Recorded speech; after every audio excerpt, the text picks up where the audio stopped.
Hi guys, my name is Baro. Let's talk about painting and drawing in black and white and how to colorize it to turn it into a finalized colorful picture. So here's one of the few sketches that I did in my life. As you guys may know, I don't do a lot of drawing, and mostly I really love just experimenting with colors right away. So this is not exactly a usual thing for me to do, but this awesome way of how pencil is implemented in Procreate brush engine really helps to get yourself a little bit involved in the sketching and drawing and such. So yeah, it's really good stuff. Let's go a little bit warmer. Yeah, that looks better. So first of all, why black and white at all? Aside from like doing sketches, why would you want to paint in black and white? Like in here you can see I shaded this marvelous guy's head with black and white colors. So this is like a glorified sketch, but really it's halfway a black and white painting. Well, the answer is simple and most people know it. It's really cool to learn how to paint in black and white. And of course, aside from learning, it's also in several cases very useful to start a painting in black and white. Concept art is the best example probably, because when you're creating something that is not real, it doesn't exist, you have to search the shape. So you want to search first of all by creating just a silhouette, looking for a kind of profile that you want to see in a character, in a spaceship or something. You go back and forth, you can easily erase any portion of the object of the search at any point because it's just a black spot. You didn't invest any effort into it, so you can easily just delete it. Yeah, let's make this guy with a tail and really strong trapezius muscles so he would be able to operate these giant arms he has. And so after you searched a good silhouette that you're happy with, you can go ahead and start searching with the light and shadow to see what kind of shape you like inside of this silhouette. And in many cases, people like painting with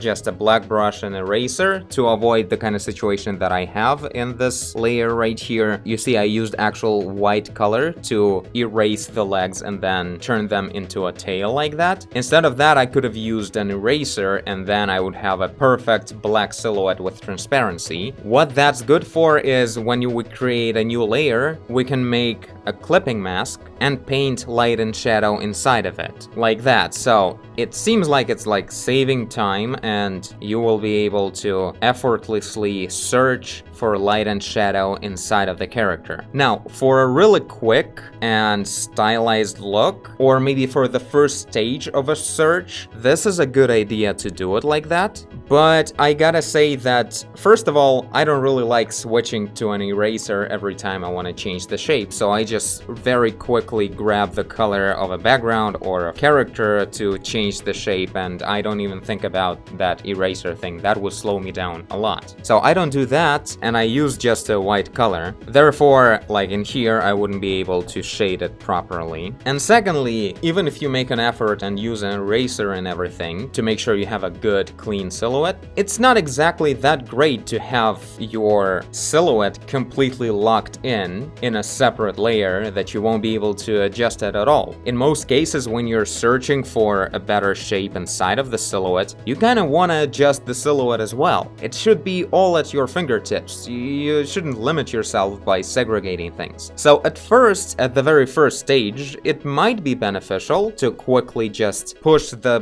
gray spots back and forth inside of the silhouette, but then after a little while, let me show to you a little while.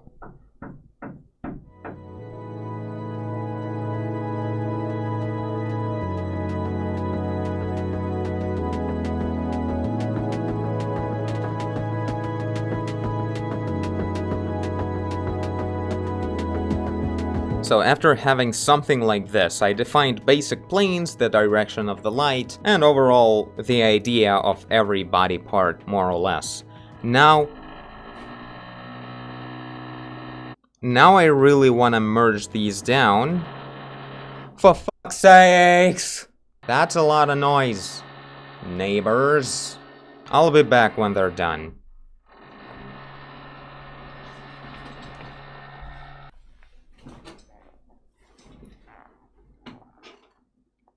It's been like 15 minutes or something. I just have to be somewhere after this, so yeah.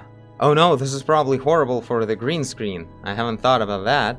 Well, I guess it's gonna be the transparent Baro episode. So let's merge these down.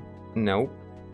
Like this. And in a merged version, it's very easy to think on the muscle structure and stuff like that, because now we can see how exactly it goes in 3 dimensions and whatever. Now let's go ahead and try to colorize it. I'll create a new layer, and let's choose a mode for it. Let's say overlay is gonna be good enough, I think. But overall, the picture is really dark, obviously. So let's make the bottom layer just transparent, or light it up with curves or something. We just need a much lighter picture. So yeah, this is one of the key moments. You shouldn't like perfectly finalize the painting before switching to color. This is a really bad idea. So after you defined everything you needed with big and simple shapes, the sooner the better when you switch to color, pretty much. Because now I will be adding color. Let's say overall ambience will be this gray-green something. Okay, for the color, let's choose a different color of the background too.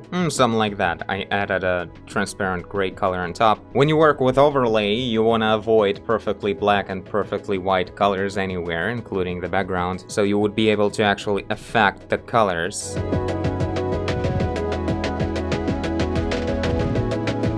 So you see in overlay right now, I'm painting the background, because you should always start with the overall gradient of light and dark and changing of the ambience in the painting when you're colorizing on top an overlay layer. This is very beneficial, like you can easily start with overall feeling of the picture when you already have the black and white contrast going on, so you can easily decide on what you actually want to see. So we're gonna have this kind of a rich gradient of green warm light coming from the top, and we can go with more detail if we want to, but it's gonna be kind of a already painting with color, which is not the point, right? This is probably not something you're good at if you want to paint starting with black and white. So let's make the dude violet, pale violet, something like that. And now you pretty much have to carefully follow the silhouette. Now this is the area where, of course, it would be very beneficial to have a separate layer. No doubt, it would be more beneficial. I would be able to perfectly fit the color of the character with their actual contrast silhouette that I painted before. And right now you see it's always not perfectly fitting. But by this point, trust me, it would be such a slowing down ordeal to go all the way with this transparent layer all the time and switching back and forth when you want to adjust the silhouette and adjust the light and dark that we defined with the muscles and everything, that it's actually easier to just follow the contour once more. And for this to work out well, this is why you shouldn't colorize a completely finalized black and white painting. Because in that case, super finalized edges of this arm, for instance, like you would have to paint it all over again. It would be really hard to go back and forth on that. So to justify the whole colorizing thing, let's add more than one color to the guy. Let's make his head, well, you know what? It's actually a pretty cool color. Let's do that. Something like that. And on the fists as well. Oh, on the tip of the tail, right? That would make sense. All the tips of the body will have something of a rash. And let's smooth it out a bit in here as well. Now, Procreate, how do I grab a color of an overlay layer so it would be actually the color? I have to switch to a normal mode for that. There we go. Now, at this point, I want to colorize the lighting a little bit. As I look at it, this is a good place to do that. So let's create a new layer. And, well, we have the picture rather bright at the moment. So let's go ahead and go with multiply here and add a cool shadow. So I'll choose like closer to cyan, like saturated, not that saturated probably. Closer to very bright. It's important because multiply will easily make things too dark, as you can see right here. So even higher. So we would mostly just add the color. Maybe just the color will be enough. Yeah, it's darkening more than enough. Now I'm adding the shadow. So we have light hitting from the top as we defined in the original black and white sketch. top and a bit from the back, so we have a bit of a mysterious look. And now you see I'm adding this shadow from the bottom, and it's blending together the brightness of the black and white sketch that we did initially, the gradients of pink and violet colors that we defined in the colors of the skin, and now we're adding the cold shadow, so we don't have to combine all these colors together. It's taking care of that by itself. You see, a pretty rich combination of colors is happening right away, just because we make Procreate think for us how those colors and that cool and warm light will blend together in all the brightnesses and whatever. So with a bit of a softer brush, because that was really harsh. Probably the perfectly vertical fist like that will also be cooler in here. And maybe add some projected shadow as well, right? This is a good place to mark it in at least. So probably some like that it's gonna be. Adjust the contrast by changing this gray layer on top. Very high contrast, not so much. And we just search for a good base to start painting further details. You know, when they teach you paint right away in color, for instance, they usually go with very low contrast. We just define a little bit of brighter side, a little bit of darker, and then we go into deeper, like darker shadows and adding highlights, increasing contrast from that point. So this is the point. Right now we have a fully colorful picture with very messy edges, but we're gonna take care of that now since this is a perfect time. Nothing is defined very well. And we have low contrast, so now we'll be adding darker shadows. So I'm gonna select these three, group them, and then duplicate the group with the black and white sketch as well, please. There we go. And now we can just merge this down. And now I'm gonna add a back plate of a white color because we need the whole group to be non-transparent. You don't have to think about all of this, like you can just work with these layers without saving previous stages. Like these, I'm gonna remove them so it wouldn't be so confusing. Okay, so no groups. You just painted this, then you added a gray layer on top with transparency, added colors as you liked it, and added shadows as you liked it. And at the bottom is just that this bottom layer with the background, it's not a layer, so I can't really merge with it. So I'm gonna just fill it in, that new bottom layer with white color, and then I'll merge everything together. This way we won't have any problems with the colors when it merges and everything. And from here, this is where we grab colors and we choose darker versions of them, and we go ahead and add all the details that we want for the shadows. Let's go with gouache. Probably this is the softest brush I can think of at the moment. So yeah, this is the part when you define stuff, where you grab the color of the background and push the edges of the character around, and you get a perfect silhouette with all the colors in sync with the contrast. So we won't have this problem anymore because we're gonna be working in one layer and detailing the edges of the character like this, cleaning things up.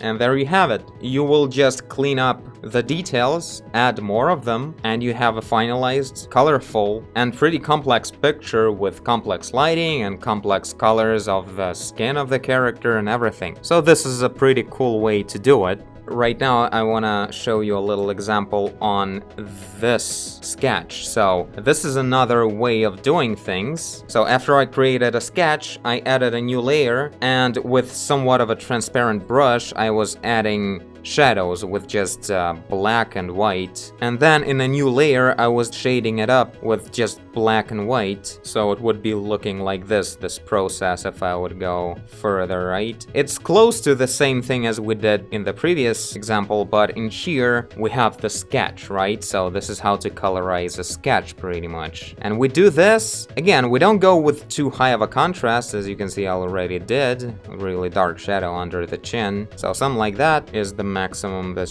we should work with. It's a good idea sometimes to just fill up the whole silhouette of the character with this transparent dark color that you want to have, and think on the global lighting on the character. So again, side planes will be darker, and it's a good idea actually to work in multiply mode, so you wouldn't be lighting up the sketch. You want to have all those lines intact. And by the way, the lines of a sketch should be also not like a cartoon where all the lines are the same. So you can see at the top of the head, I have a very light line going on in this area. That's because I know that it's gonna be a bright area because there's light on top of the character. So why make it too strong of a like dark line if I want to keep that area light? So you gotta prepare that kind of stuff. You're making not a cartoon drawing, you're making a sketch for a future painting. And so yeah, you add the lighting as well as you can with not too high of a contrast. So it kind of gives you a natural way of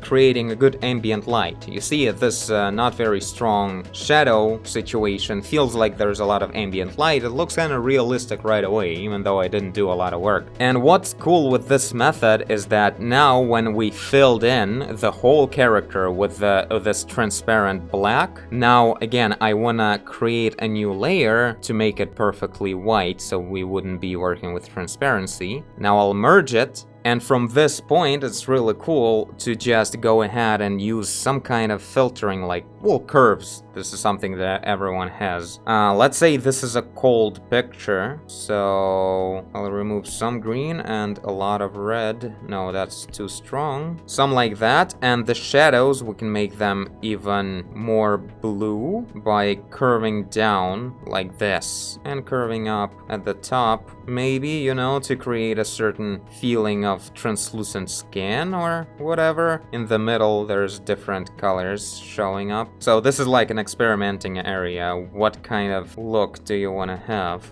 So blue sky, kind of a warmer character, something like that. You can see we're adjusting the whole picture and we already have something to work with. It's really important to make all of these cool tricks before we switch to complex detailing. So even on a detailed sketch like this, when we turn it into a painting, we still have a lot of work to do, right? So we'll go ahead and do it now. And we have all the colors to grab. Although I didn't really colorize the character, we can do it now actually, like easily, before we actually detailed a lot. So let's go ahead with that overlay again and make this guy sickish yellow green color. What I love about overlay that it's not only darkening, it can also make things brighter. The change happens exactly at the middle of the color box. So in here it won't be changing brightness at all, just adding color, which is probably a good way to go with it, right? But maybe I want to light it up a bit. And if we would go a bit lower, you see we're darkening now.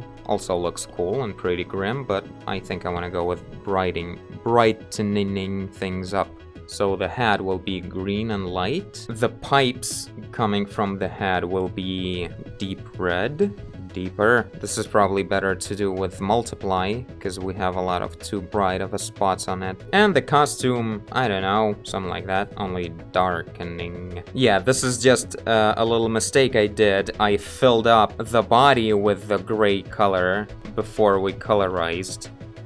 Like it's all filled up. That's why it's easier to colorize now with overlay. And the top part wasn't processed like that. That's why it was hard to make the pipes red, for instance, because they go too bright. Let's make some sickish pus color spots on the face as well, around the nose and the mouth, like that, where the pipe is connected. So you can really like design things and think through the colors without having to think, oh, how do I put the lighting right now? So that's helpful a ton.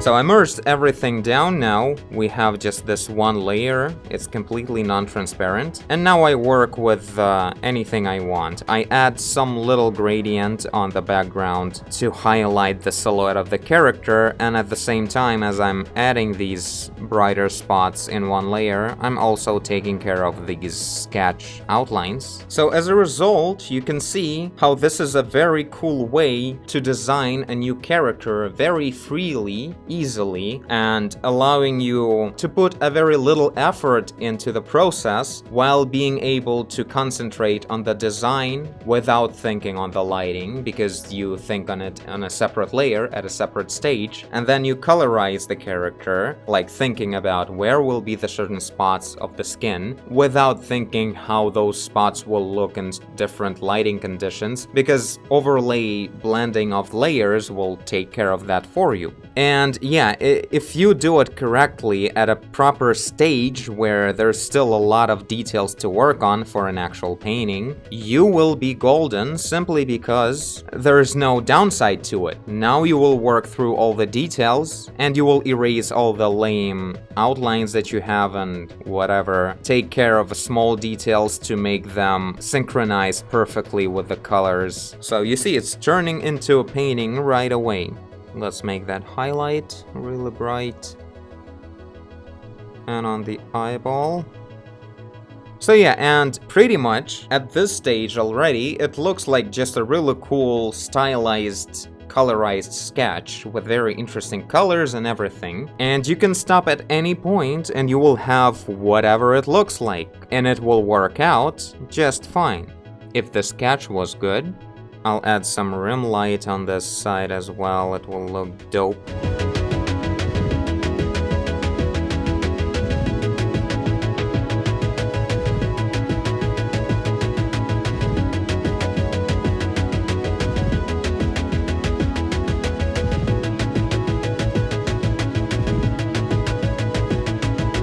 So yeah, there we have it. Kinda really like the process. We'll probably finalize this guy in the next episode.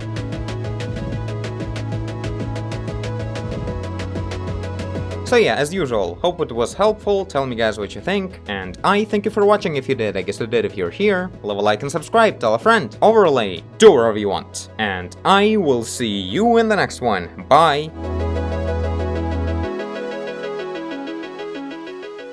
Also, I gotta say, it's a lot easier to get a realistic, like calm gamma, realistic lighting with this kind of approach, I think. Because when you paint right away with color, you can very easily go with too strong and too expressive colors that just won't look realistic. So, starting with black and white helps out with that, but you gotta know when to switch to painting in one layer with colors after that to make sure that things don't go too dull. Too realistic.